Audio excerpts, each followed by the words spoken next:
Hi there. Thanks again for joining me. Really appreciate you connecting with us.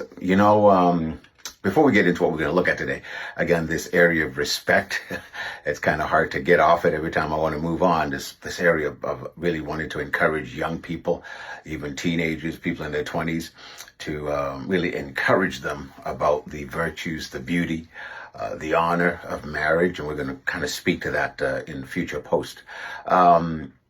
But before we get into, we're going to look at respect unifies and how respect brings people together. I want to focus on that for a few minutes today. But before we do so, I was thinking about how we got here. It was not my intention to do a daily post, at least, 5 days a week or so what we've been doing. But I think it was during the Olympics. I was just inspired by something that happened. And then we talked about the disciplines of champions. And that's how we started that. I just wanted to do that little post. In fact, for a number of years now, yes, several years, I've been doing a daily, kind of like a little devotional, just a small paragraph with a scriptural emphasis. We've been doing that and sending that out every day to our members and partners and people on our email list, and been sending that out just to be a blessing, just to encourage people, with our gifts. And so again, it was not our intention to do a daily video post. But then we got into something about relationships, and then we got to this area of respect, which is part of relationships. And so it just, feels good, right? And I sense it's right to keep doing it. And so I trust this is a blessing to you. And thank those of you who've let us know that you've been enriched and helped through these posts. So we'll continue as we can. Now, looking at this area of respect unifies. And I should say this also, regardless of your marital status, whether you're single, married, separated, divorced, remarried, as we speak to certain issues, I hope you understand, it's not our heart or our motive in any way to demean, to condemn, to, bring any kind of shame on anyone's status, regardless of, what position you're in. But I trust this will help you in where you are in life and in marriage and in your relationships. And so I realize, because of the grace of God, the goodness of God, the importance of us to know certain things that helps us, as we talk about marriage and relationships, really helps us to better cooperate with these relationships and institutions, so that we're able to see the very best and progress. And even out of a failed relationship, I believe we can learn and grow and develop and get into maybe another relationship. And don't be like that person who is so overwhelmed with the guilt of a failed relationship and so disillusioned that they basically condemn themselves to a life of singleness. And again, being single, that might be, there's a gift of singleness that one may have. That's wonderful. But not because of guilt and shame and condemnation. I really believe no matter what has happened, what happened in a relationship, a failed relationship, you can come at it out of that relationship, learn and grow and open your heart up to a new relationship that God has for you, that you can experience His best and really live a fulfilled life in many areas and in many fronts. So I hope that's clear. So again, let's look at this area of respect. It unifies. Respect brings people together. Respect creates harmony, which means disrespect separates. Disrespect pulls people apart.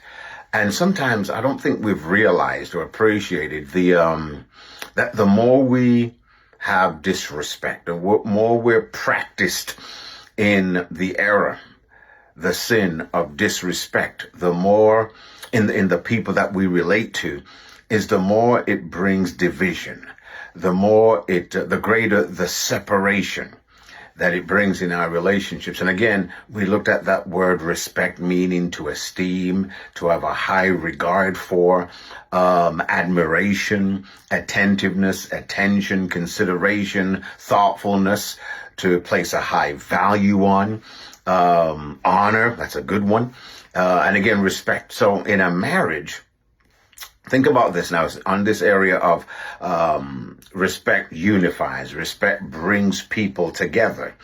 Now, in a marriage, physical separation is usually not overnight. Often it begins with disrespect. I want you to think about that.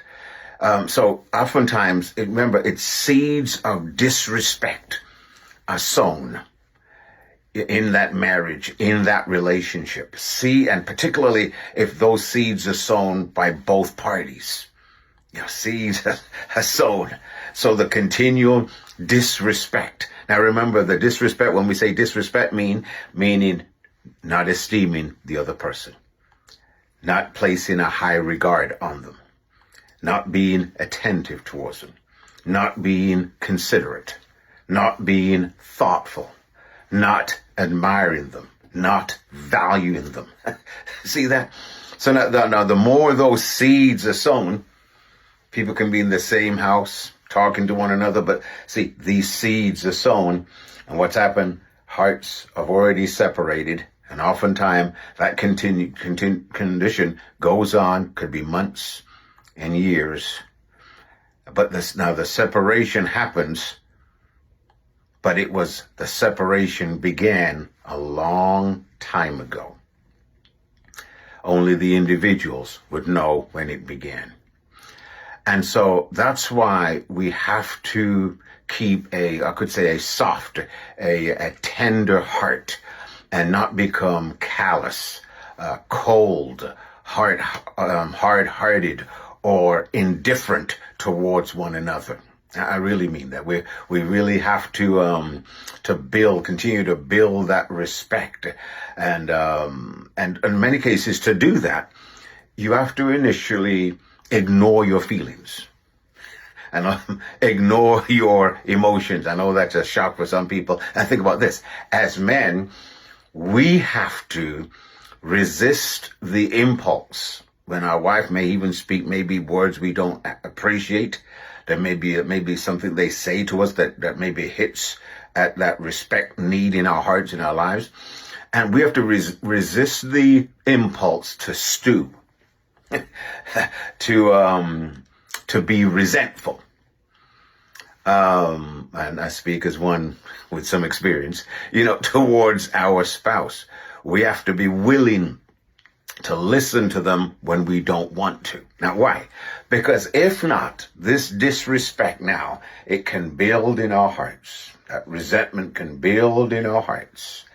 And over time, gets into our minds. We start thinking. Then we start speaking according to what's in our hearts. So we start speaking words of disrespect, words of dishonor, words of little or no regard, words that communicate we don't admire, we're not thoughtful, we're not attentive, this person is not really important to us. More we speak, that gets back into our hearts, the separation begins. We don't want that, do we? We don't want that. I just thought I wanted to really highlight that today, in that the more we build and communicate from a heart of respect, man, your vision of one another. I know today, speaking on this married relationship, you see that person in a beautiful light. You want their very best. You make sacrifices for that person. Why? Because your vision of them is right. It's beautiful. It's clear. You want to esteem them. You want to value them. I'm almost sound like you want to put them on a pedestal. It's a bit like that. It's a bit akin to that. And again, that's not demeaning you, but that's because you become more secure in who you are, that you don't mind elevating them. See, that's that spirit of respect. I really believe that God wants in our marriage. And then that gets into the entire family, gets into the children. Then it goes even beyond that. We'll speak about that maybe later on. Then it gets into your interaction with just anybody. There's a spirit of respect that is in everything you do, in every interaction, every relationship. I'll close with this. Ephesians chapter 5:33 says this. In fact, I'll read it. It says, however, let each one of you love his wife as himself. Think about that. And let the wife see that she respects, King James, reverences her husband. That's Ephesians 5:33. Now, if you found that to be of some value today, please leave a comment if you'd like to share it with a family, friend, or loved one, or just with all of your networks. They need to hear this. And subscribe to our page if you've not already done so. And also check out our YouTube channel by visiting the link below. Really appreciate you, and thanks so much for joining me today. See you soon.